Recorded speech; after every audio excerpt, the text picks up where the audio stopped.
Ang Pilipinas nahibaluan sa iyabahandianon nga kalibutan, halin sa Talaytay hasta sa igang, nga nagapabugal sang madabo nga kalasangan, mga puy-anan sa baybayon kag dagat, nga puloy-an sang nagakalain-lain nga tumandok nga mga tanom kag kasapatan. Apang sa tunga sini nga kadamuon, nagaatubang inigihapon sang dako nga pagkahuyang sa mga epekto sang pagbag-o sang klima. Ang mga bahandi nga ini, hindi lamang para sa aton kalipayan, pero mas importante nga amligan kag atipanon. Bangod sang pressure gikan sa mga hilikoton sang tawo, nagakadula ang madako nga bahin sang kalasangan, hilamon, tab-ang nga katubigan, kag mga ekosistema sa kadagatan. Ginambutang sa ital-ital ang mga puy-anan kag mga palangabuhian sang lokal na pumuluyo kag mga IP. Bangod sini, igapatuman sang Forest Foundation Philippines kaupod ang gobyerno sang Bungsod Canada, ang Philippines-Canada Partnership on Nature-Based Solutions for Climate Adaptation. Subong nga tuig 2024 hasta tuig 2028,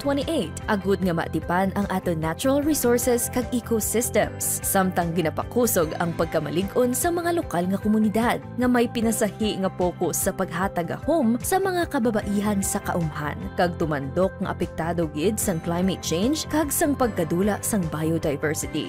Ang Nature-Based Solutions o kun NBS ay isa sa mga cost-effective proyekto o buluhaton nga nagaamlig, nagapabag-o kag nagapauswag sa mga ekosistema samtang gahatag sang mga kinahanglanon sang komunidad kag nagaamlig sang biodiversity. Pagkasuportahan man sini ang mga komunidad nga nagasalig sa dugang manggad, ginaiyahan para sa ila mga palangabuhian kag magasiguro sa ila buwas damlag, samtang ginapasanyog ang ila climate resilience. Ang pagtinguha nga ini magatutok sa mga lugar nga may nanari-sari nga tanom kag kasapatan kag mataas nga pagkahuyang sa klima sa mga probinsya sang Batanes, Camarines Sur, Davao Oriental, Davao de Oro, Negros Occidental, Negros Oriental, kag Calamianes sa probinsya sang Palawan. Ginasakop ang maimportante nga mga ekosistema halin sa mga watershed o mga tuburan pakadto sa baybayon kag sa kadagatan.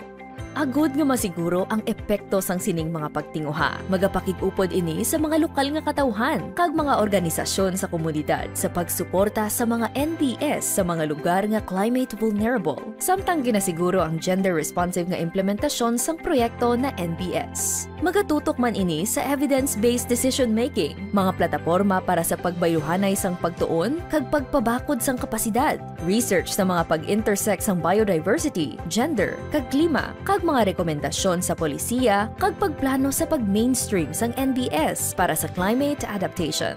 Sa amon pagpadulong sa mapag-on nga mga komunidad kag nagauswag nga mga ekosistema, ginatinguha nga maglapaw pagid sa mga matahom nga mga talan-awon. Paagi sa gender-responsive decision-making kag pagpamalakad, makapasanyog ang nature-based solution sa biodiversity conservation, climate adaptation, kag sa promotion sang gender equality sa natural resource management sa sulod sang aton mga lugar nga ginatutukan.